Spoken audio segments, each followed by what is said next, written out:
अस्सलाम वालेकुम dear students, मैं जाम मोहम्मद आसिफ अली काश वेलकम करता हूं आपका अपने YouTube channel the Asif academy में। तो फाइनली आप सबकी दुआओं से आज हम स्टार्ट कर रहे हैं जी थॉमस कैलकुलस का चैप्टर नंबर 1 और आज हम उसके जनरल कंसेप्ट के ऊपर बात करेंगे। थॉमस कैलकुलस के 2-3 एडिशन है, 11वां एडिशन भी है, 13वां भी है, 14वां भी है। तो ये 13वां एडिशन है जो कि आपको अगर आप बीएस मैथ कर रहे हो तो आपको यूनिवर्सिटी वाले जो हैं वो पहले दूसरे तीसरे सेमेस्टर में ये बुक पढ़ाते हैं जिसके अंदर कैलकुलस 1, कैलकुलस 2 और कैलकुलस 3 शामिल होती है। तो ये कैलकुलस 1 के रिलेटेड टॉपिक है और ये जो सारे आज मैंने टॉपिक चूज किए हैं ना, ये आपके पहले चैप्टर में से हैं थॉमस कैलकुलस के, और ये सारे मोस्ट इंपॉर्टेंट है। कुछ टॉपिक ऐसे होते हैं जो आपके कोर्स में हो तो आपको आने चाहिए और कुछ ऐसे टॉपिक होते हैं जो कि एज अ स्टूडेंट आपको आने चाहिए। तो रिलेशन क्या होता है, फंक्शन क्या होता है, फंक्शन की डोमेन और रेंज क्या होती है, फंक्शन कितने टाइप्स का होता है, फंक्शन का हम ग्राफ कैसे बनाते हैं, पॉलिनोमियल हमारे पास क्या होता है, और बटे में अगर हम कोई फंक्शन लिखना चाहें, कोई रैशनल फंक्शन लिखना चाहें तो वो कब होते हैं। तो इंशाल्लाह आज के लेक्चर में ये सारे टॉपिक आपके बिल्कुल इजी वे में क्लियर हो जाएंगे। और लेट्स स्टार्ट, शुरू करते हैं जी, रिलेशन से शुरू करते हैं।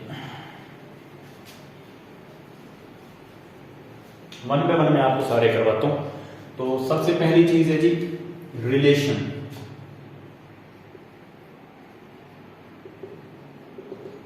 रिलेशन क्या होता है?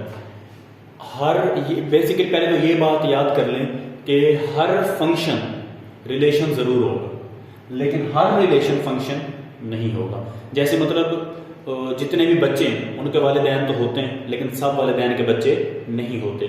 सेम उसी तरीके से जो फंक्शन है ना, वो अंडरस्टूड है कि वो फंक्शन होने से पहले क्या होगा, रिलेशन होगा, लेकिन हर रिलेशन फंक्शन होगा ये जरूरी नहीं है। तो रिलेशन मैं आपको एक मिसाल से समझाता हूं। ये बाइनरी रिलेशन होता है दो सेट के दरमियान, ठीक है, एक मैपिंग होती है दो सेट के दरमियान। मिसाल के तौर पर मैं एक सेट ले लेता हूं ए, उसके अंदर 1 और मैंने 2 ले लिया, ठीक है जी, एक सेट है। एक मैं सेट ले लेता हूं बी, उसके अंदर मैं ले लेता हूं ए और बी, ये मैंने दो सेट ले लिए। अब मैं क्या करवाऊंगा, इनकी क्रॉस मल्टीप्लीकेशन करवाऊंगा। तो मैं यहां पे लिखूंगा ए क्रॉस बी। अब जब ए क्रॉस बी करूंगा तो जो 1 है वो पहले ए से मल्टीप्लाई होगा, फिर जो 1 है वो बी से मल्टीप्लाई होगा। मतलब 1 को आपने ए के साथ लिखना है, 1 को आपने बी के साथ लिखना है। फिर से उसी तरीके से 2 है वो ए के साथ आएगा और जो 2 है वो बी के साथ आएगा। तो ये बन गया जी एक रिलेशन। अब ये हमारे पास एक रिलेशन है ए से किसमें, बी में। ये एक बाइनरी रिलेशन है जो कि पेयर की शक्ल में हमने लिखा हुआ है, this is a binary relation. लेकिन अब कोई आपसे ये पूछे कि क्या ये फंक्शन है, अगर ये सिर्फ चीज दे दे और आपको पूछे कि क्या ये फंक्शन है, तो अगर पेयर की शक्ल में दिया गया तो वहां पे फंक्शन की पहचान क्या है कि देखें यहां पे भी 1 है और यहां पे भी 1 है, यहां पे भी 2 है, यहां पे भी 2 है। तो जहां पे पेयर दिए गए हों वहां पे पहला एलिमेंट रिपीट नहीं होना चाहिए। अगर पहला एलिमेंट रिपीट हो रहा है तो मतलब वो रिलेशन तो होगा लेकिन फंक्शन नहीं होगा। तो ये था जी रिलेशन का कंसेप्ट। अब हम आते हैं फंक्शन के ऊपर। तो फंक्शन क्या होता है? अच्छा जी, मोस्ट इंपॉर्टेंट, पहले मैं फंक्शन यहां पे लिख रहा हूं, फंक्शन की डेफिनेशन, फिर मैं आपको समझाता हूं तो उस बात का मतलब क्या है।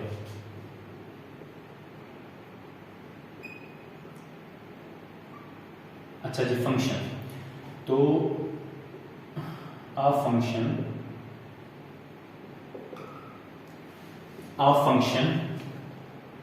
f एक फंक्शन है, a function f from set a to b। एक फंक्शन है f from जो कि सेट a से b में है। So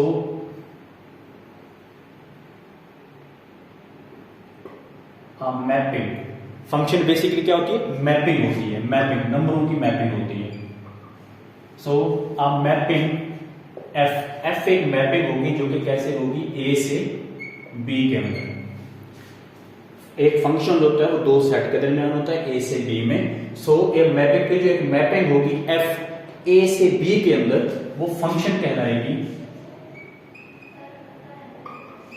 is called function if satisfied two condition. ठीक है जी। एक जो दो सेट के दरमियान फंक्शन होगा ए से बी में, और वो बेसिकली होती क्या है, फंक्शन बेसिकली क्या होता है, मैपिंग होता है ए से बी के अंदर। और वो फंक्शन तब कहलाएगा, रिलेशन तो वो होगा, अंडरस्टूड है, और वो फंक्शन तब कहलाएगा अगर वो दो शर्तों को पूरा करे। पहली शर्त क्या है, ऑल डोमेन इज कवर, कि पूरी की पूरी जो आपके पास डोमेन, अब डोमेन होती क्या है वो मैं बताता हूं। पहले आपसे ये समझ लें कि डोमेन पूरी की पूरी क्या होनी चाहिए, वो कवर होनी चाहिए, मतलब डोमेन में कोई एलिमेंट बाकी नहीं बचना चाहिए। ये पहली कंडीशन है। और दूसरी कंडीशन क्या है, not be two output on one input, कि एक इनपुट के ऊपर दो आउटपुट नहीं होनी चाहिए। अब आपने अगर ये नोट करना है तो आप इसका स्क्रीनशॉट ले लें, फिर मैं आपको इन दो बातों का मतलब बताता हूं कि इन दो बातों का मतलब क्या है। स्क्रीनशॉट आपने ले लिया, अब मैं आपको बताता हूं कि इन दो बातों का मतलब क्या है। अब जब मिसाल के तौर पे मैं यहां पे दो सेट ले लेता हूं, एक सेट है ए 1 2 और 3, अच्छा जी, एक सेट है बी, उसके अंदर है ए और बी, ठीक है जी। अब एक ये फंक्शन होगा एफ ए से बी के अंदर, मैंने दो सेट ले लिए, एक मैंने ए ले लिया, एक मैंने बी ले लिया। एफ मेरे पास एक फंक्शन है जो कि ए से किसमें, बी में है, ठीक है जी। अब जरा देखें, क्योंकि मैंने क्या बोला था, ये फंक्शन क्या होता है, बेसिकली मैपिंग होती है। तो जो 1 है वो ए पे मैप हो रहा है, जो 2 है वो बी पे मैप हो रहा है, लेकिन 3 बच रहा है। असल में जो आपके पास पहला सेट होता है वो डोमेन होता है। पहला सेट क्या होता है जी, डोमेन, और जो दूसरा सेट होता है वो होता है कोडोमेन। अक्सर बच्चे इस चीज को समझते हैं कि शायद जो कोडोमेन होती है और जो रेंज होती है वो सेम होता है, लेकिन ऐसा नहीं है। जो पहला सेट होता है वो डोमेन होती है, जो दूसरा सेट होता है वो आपके पास कोडोमेन होती है, लेकिन दूसरे सेट में जिन जिन पे मैपिंग हो रही होती है वो रेंज होती है, ठीक है जी। मैं आपको उसकी मिसाल यहाँ पे दे देता हूँ कि मिसाल के तौर पे ये अगर दूसरा सेट है ना जिसके ऊपर मैपिंग हो रही है 1 2 और 3, इसके मैप हुई है, तो जो अगर आप कोडोमेन की बात करते हैं, कोडोमेन, तो कोडोमेन ये पूरा सेट होगा, 1 भी आएगा, 2 भी आएगा और 3 भी आएगा। लेकिन अगर आप रेंज की बात करते हैं वो सिर्फ वो होगा जिन पे मैपिंग हो रही है, 1 पे मैपिंग हो रही है और 2 पे। तो दूसरा पूरा सेट जो होता है वो कोडोमेन होता है, लेकिन जिन पे मैपिंग हो रही है तो वो रेंज होती है आपके पास, ठीक है जी। तो अब ये देखें, अब ये फंक्शन नहीं होगा। फंक्शन क्यों नहीं है, क्योंकि देखें यहाँ पे जो डोमेन है वो पूरी कवर नहीं हो रही, यहाँ पे 3 बच है, ठीक है जी। अब आपको समझ आ गया, ये पहली बात हो गई। अब मैं आपको दूसरी बात की मिसाल देता हूँ कि not be two output on one input, कि मिसाल के तौर पर मैं यहाँ पे एक सेट ले लेता हूँ, यहाँ पे मैं ले लेता हूँ जी 1 और 2, और यहाँ पे ले लेता हूँ ए बी और सी। अब मैं कहता हूँ कि 1 ए पे जा रहा है, 1 बी पे जा रहा है, 2 सी पे जा रहा है, और ये फंक्शन है एफ, किससे, ए से बी के दरमियान मैंने फंक्शन ले लिया। अब देखिए, अब वो जो मैंने आपको पहले पेयर वाली मिसाल दी थी, रिलेशन वाली, अगर इसको मैं पेयर की शक्ल में लिखूं तो देखें 1 जो है वो ए पे जा रहा है, फिर जो 1 है वो किस पे जा रहा है, बी पे जा रहा है, और फिर जो 2 है वो किस पे जा रहा है, सी पे। एक इनपुट की 2 आउटपुट आ रही है, मतलब एक बंदा, ऐसे समझ लीजिए फौजी की मिसाल है कि फौजी है, सब फौजी के पास एक एक तीर है, ठीक है, एक एक तीर की मिसाल ले लें, तो 2 फौजी एक बंदे को तो मार सकते हैं, मतलब 1 ए पे भी जा सकता है, 2 भी ए पे जा सकता है, 2 इनपुट की एक आउटपुट हो सकती है, कोई मसला नहीं है, लेकिन एक बंदा 2 को नहीं मार सकता। तो देखिए 1 ए पे भी जा रहा है, 1 बी पे जा रहा है, पहला नंबर रिपीट हो रहा है, तो जब पहला नंबर रिपीट होगा तो वापस फंक्शन नहीं होगा। तो this is the proper definition and full explanation of a function. तो उम्मीद है कि अब आपको अच्छे तरीके से समझ आ गया होगा कि फंक्शन बेसिकली होता है, हम उसको कैसे रिप्रेजेंट करते हैं। अब हम आ जाते हैं फंक्शन की डोमेन क्या होती है और रेंज क्या होती है।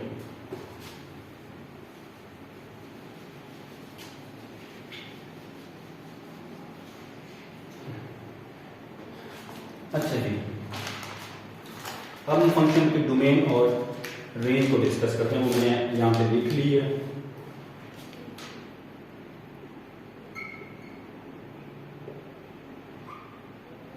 Domain, the set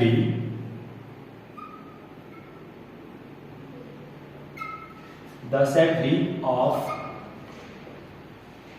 all possible input values is called domain। अच्छा जी, अब ये डोमेन वो कहते हैं सेट डी, एक सेट होगा जिसका नाम उसने डी दे दिया, वो कोई भी है, वो आप कोई भी सेट हो सकता है। अब ऑल पॉसिबल इनपुट, पॉसिबल का मतलब क्या, मुमकिन, मतलब हर नंबर हम नहीं पुट करेंगे, वो मुमकिन इनपुट जिन पे क्या होगा, हमारा जो फंक्शन होगा वो सेटिस्फाइड करेगा, वो फिनाइट होगा, तो वो क्या कहलाता है, डोमेन कहलाता है। अब मतलब आप सिर्फ इस बात पे गौर करें कि लफ्ज क्या आ रहा है, इनपुट का लफ्ज आ रहा है, मतलब एक फंक्शन के अंदर जितनी वैल्यूज आप इनपुट कर सकते हो, जो आपकी इनपुट है, मतलब जितना भी आप नंबर इनपुट करते जाए, आपका फंक्शन क्या होता जाए, फिनाइट होता जाए, इनफिनाइट ना हो, इन्फिनिटी ना है। मिसाल के तौर पे अगर मैं यहाँ पे लिखता हूँ ना 1/x, ये मेरे पास एक फंक्शन है f of x, for example ये हमारे एक फंक्शन है।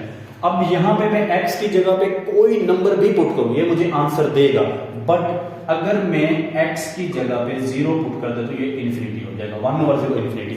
तो मतलब क्या, अब इसकी फिर डोमेन क्या बनेगी, इसमें मैं नंबर दुनिया जहान के सारे पुट कर सकता हूँ 0 को छोड़ के, तो फिर इसकी डोमेन क्या बनेगी, मैं क्या करूंगा, जो रियल नंबर का सेट है उसमें से मैनेज कर दूंगा किसको, 0 को, क्योंकि ये वाहिद एक नंबर है जिस पे ये इन्फिनिटी है। बाकी मैं चाहे पॉजिटिव वाली साइड पे चला जाऊं, चाहे नेगेटिव वाली साइड पे चला जाऊं, ये मुझे आंसर देगा, ये इन्फिनिटी नहीं आएगा। तो इसलिए ये इसकी क्या डोमेन है। तो अब आपको समझ आ गया कि डोमेन, सिर्फ डोमेन लोग पता नहीं क्या क्या बच्चों को बताते हैं। सिंपल आप ऐसे समझ लें कि आप केले खाते हैं ना, केले, वो जो केले आप मशीन में डाल रहे हो वो आपकी इनपुट है, वो आपकी डोमेन है, जो जूस निकल के आएगा वो आपकी आउटपुट है, वो आपकी रेंज होती है। ठीक है जी, तो अब उम्मीद है कि अब आपको रेंज ऑलरेडी समझ में आ गया होगा। तो अब मैं आपको इसकी रेंज की डेफिनेशन बताता हूँ कि रेंज क्या होती है। अच्छा जी, नेक्स्ट है range.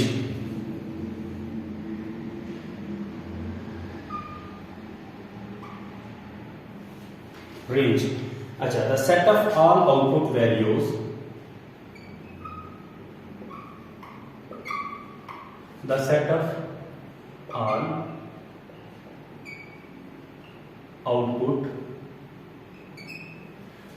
all output values of f of x जो आपका फंक्शन होगा, f of x as x varies throughout, as x varies मतलब बढ़ेगा, varies throughout, UGHOUT, throughout D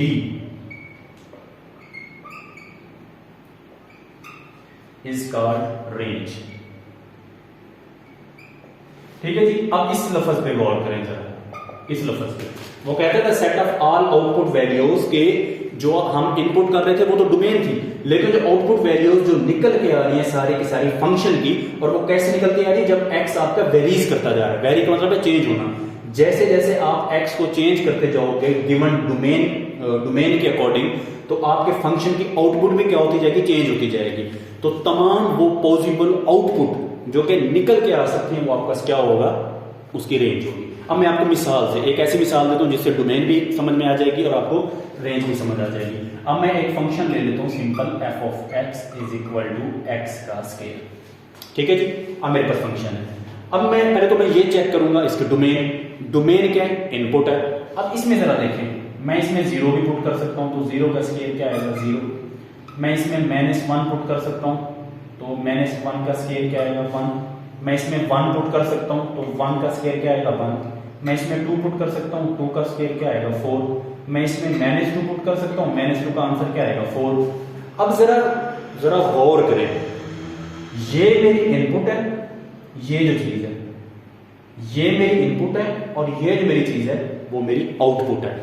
अब इनपुट में देखें, मैंने 0 भी दी है, माइनस वाली रकमें भी दी हैं और प्लस वाली रकमें भी दी हैं, मतलब ये किसी भी नंबर पे इनफिनाइट नहीं हो रहा, फिनाइट ही है। चाहे मैं इसमें 0 पुट करूं, चाहे मैं इसमें प्लस वाली रकमें पुट करूं, चाहे नेगेटिव वाली रकमें पुट करूं, ये मुझे आंसर कोई ना कोई देगा, इनफिनाइट नहीं होगा। तो मतलब फिर इसकी डोमेन क्या हुई, पूरे का पूरा सेट ऑफ रियल नंबर,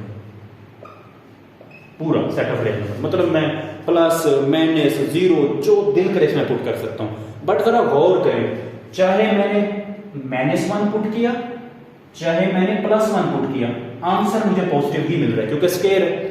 चाहे मैं इसमें नेगेटिव पुट करूं, पॉजिटिव पुट करूं, जो निकल के आएगा वो हमेशा पॉजिटिव आंसर ही होगा क्योंकि स्केयर है, माइनस में कभी भी नहीं आएगा।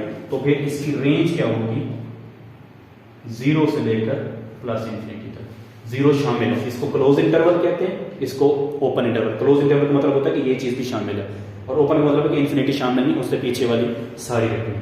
तो अब उम्मीद है कि आपको अच्छे तरीके से समझ आ रही होगी बेसिकली डोमेन और रेंज का कंसेप्ट होता है।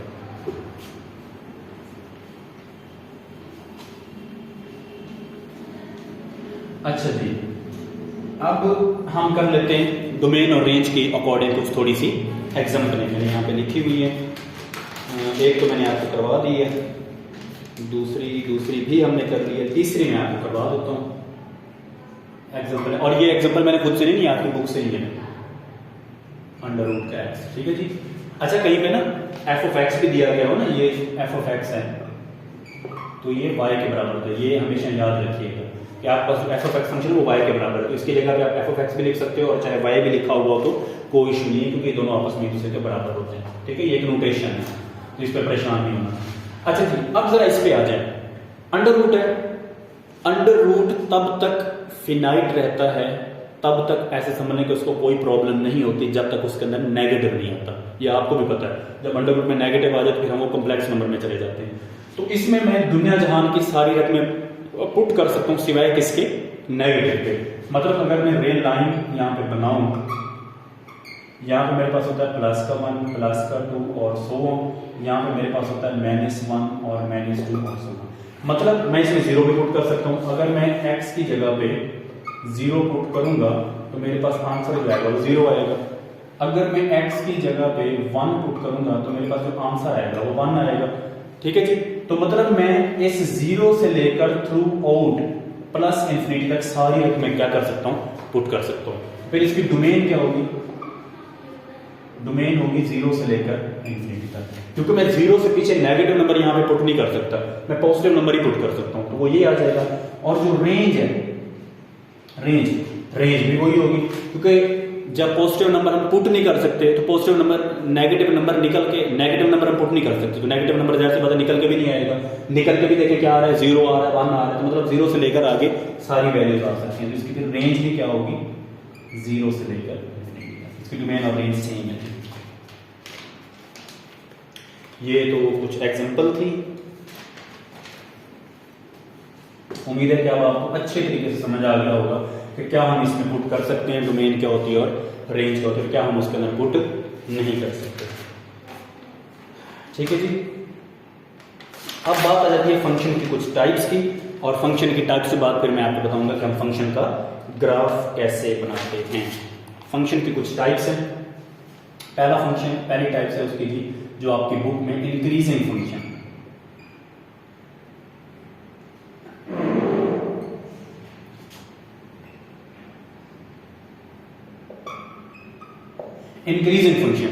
इंक्रीजिंग फंक्शन बेसिकली वो फंक्शन होता है जिसमें अगर हम अगली टर्म पुट करें तो वो पिछली टर्म से बड़ी होनी चाहिए।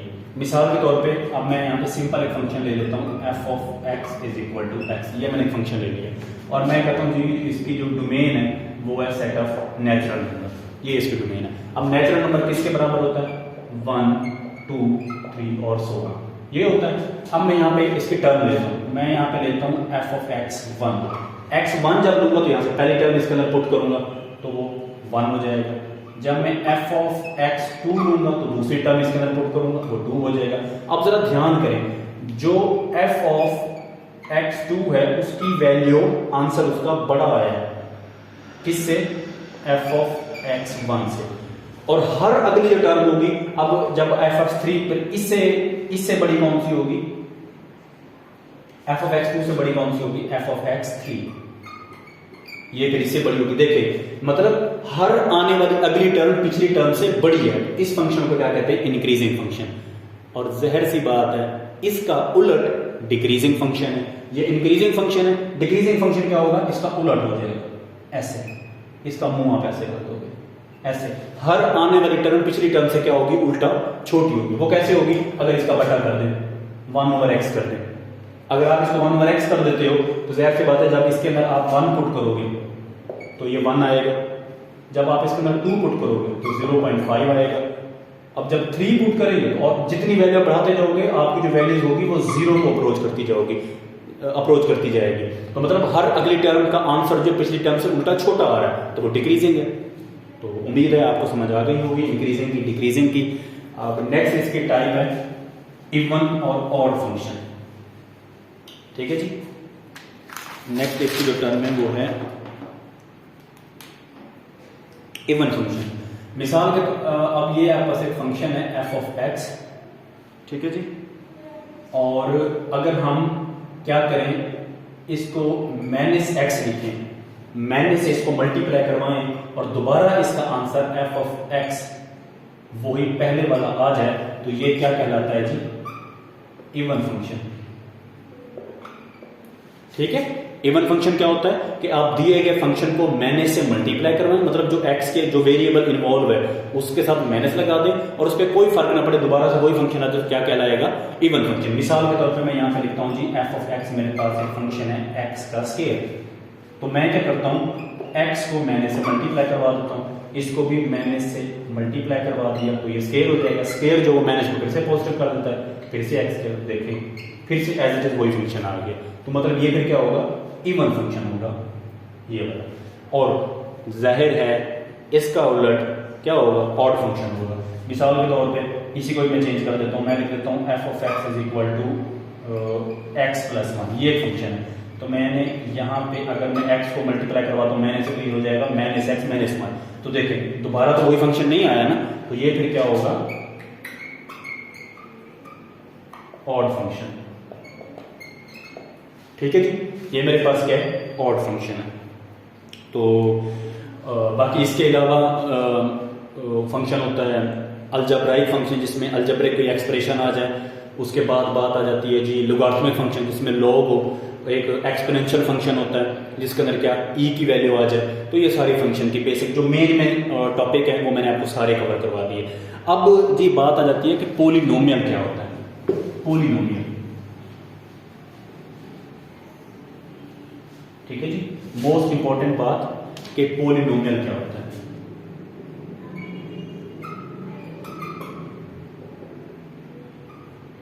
Polynomial, तो a mathematical expression is called polynomial if the power a mathematical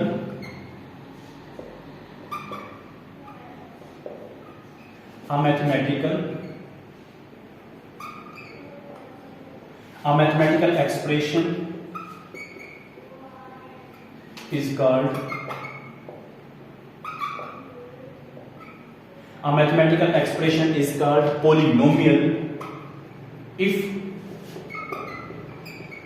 power of all variable belong to whole number। ठीक है, होल नंबर भी कहते हैं और नॉन नेगेटिव भी कहते हैं। एक मैथमेटिकल एक्सप्रेशन आपके पास पोलिनोमियल कहलाएगा अगर तमाम वेरिएबल की जो पावर हो, तमाम वेरिएबल की पावर किस सेट में से बिलोंग करनी चाहिए, सेट ऑफ होल नंबर में से। और होल नंबर क्या होता है, w = 0, 1, 2, 3 और so on, ये वाला।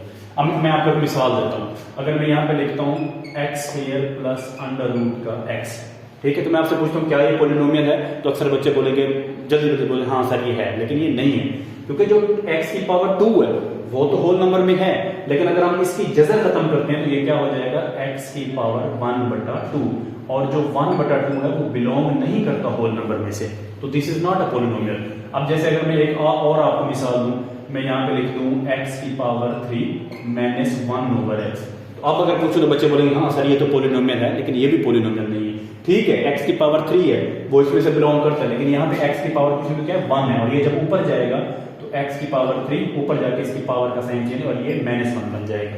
तो माइनस वाले नंबर तो होल नंबर में नहीं होते, तो ये फिर पॉलिनोमियल नहीं होगा। पॉलिनोमियल वो होगा जहाँ पे तमाम वेरिएबल की पावर जो है वो किसमें से, इसमें से होनी चाहिए, सेट ऑफ होल नंबर में से। और फिर एक फंक्शन की फिर पॉलिनोमियल से जो बनने वाला फंक्शन होता है वो होता है रैशनल फंक्शन, बटे वाला। तो एक रैशनल फंक्शन तब होगा, मैं आपको यहां पे बता देता हूं, rational function,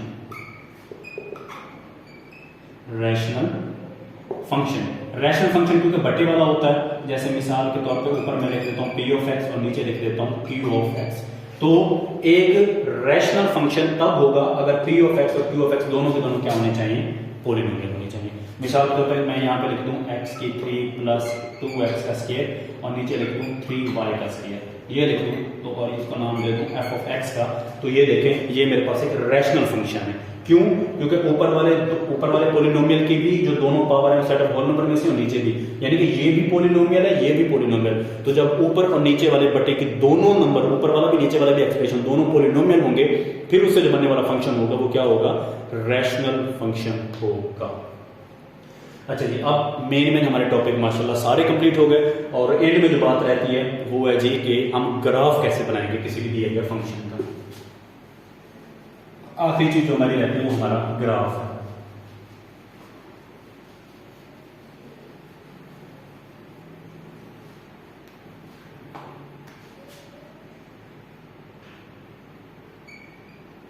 graph of function.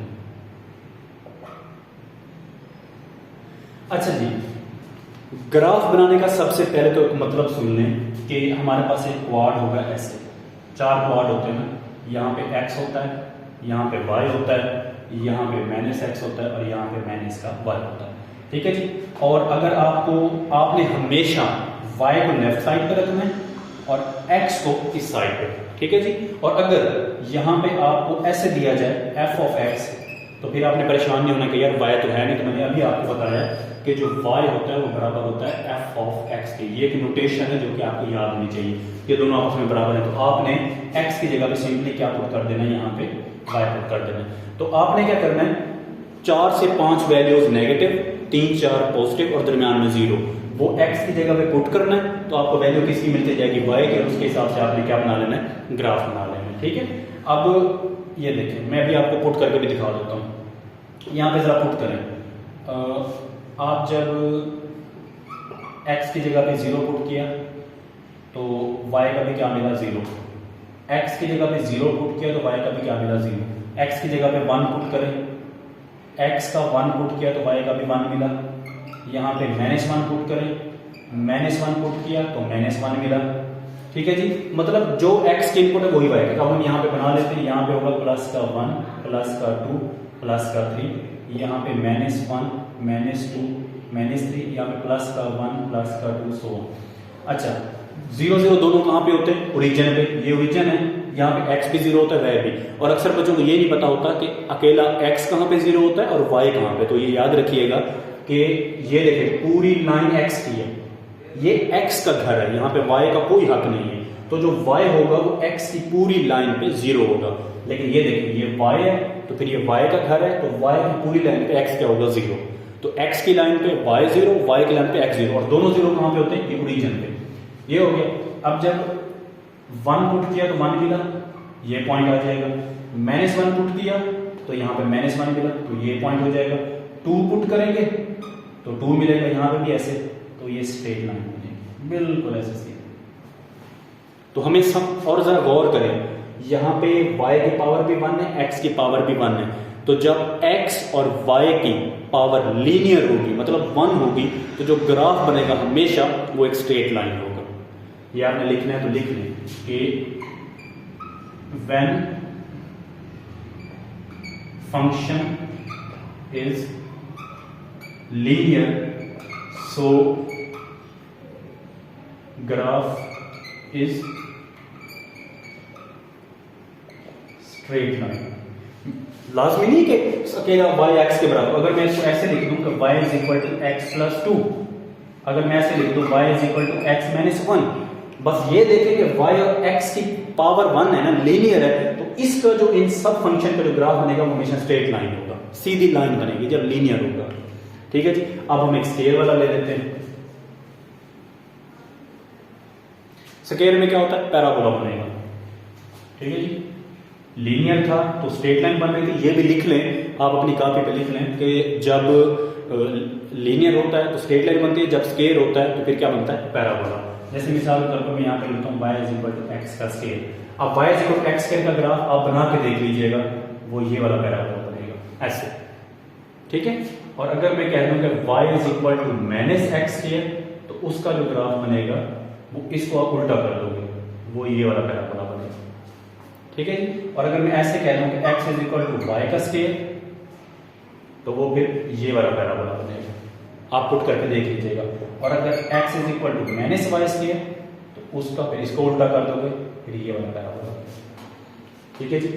तो ये था फंक्शन का कुछ ग्राफ, और मैंने आपको ग्राफ भी समझा दिया कि ग्राफ कैसे बनता है, रिलेशन क्या होता है, फंक्शन क्या होता है, डोमेन क्या होती है, रेंज क्या होती है, कोडोमेन क्या होती है, फंक्शन की कितनी टाइप्स हैं। तो नेक्स्ट इंशाल्लाह अगले लेक्चर में हम प्रॉपरली थॉमस कैलकुलस की 1.1 सॉल्व करेंगे। 1.1 से पहले जितना जो कंसेप्ट था, जो एग्जांपल इंपॉर्टेंट थी, वो सारी मैंने आपको करा दी हैं। तो आपसे यही इल्तिजा रिक्वेस्ट है कि मेरे फंक्शन चैनल को सब्सक्राइब कर दें।